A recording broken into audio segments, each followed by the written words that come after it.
आज मी तुम्हाला थंडगार असं मठ्ठा बनवून दाखवणार आहे। त्याच्यासाठी मी एक मिरची घेतलेली आहे, कोथिंबीर घेतलेली आहे, अद्रक आहे, पुदिना आहे आणि कढीपत्ता आहे। त्याच्यात मी आता हे वाटून घेते, मिक्सरमध्ये वाटून घेते। हे काळं मीठ घेतलेलं आहे, हे भाजलेलं जिरं आहे थोडं टाकते मी याच्यात।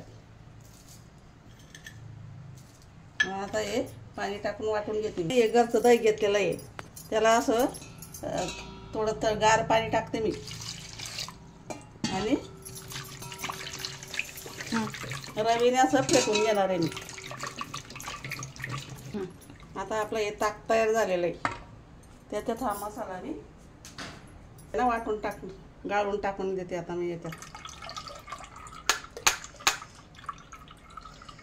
मसाला ताक तयार झालेला आहे, हे बघा।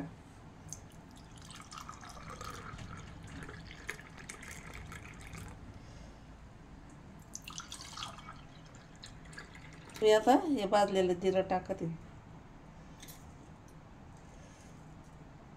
आणि थोडी कोथिंबीर टाकते।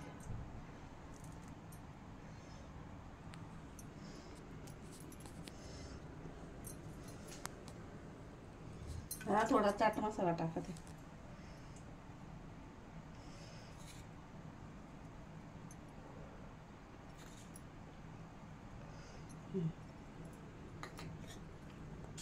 अशा प्रकारे आपला मठ्ठा तयार झालेला आहे। तुम्ही बी असं घरात दही मुरायची आणि असं ताक घुसळून मग बनवायचं घरच्या घरी, आणि थंडगार असतं आणि प्यायचं मस्त। माझ्या चॅनलला लाईक करा, सबस्क्राईब करा। धन्यवाद।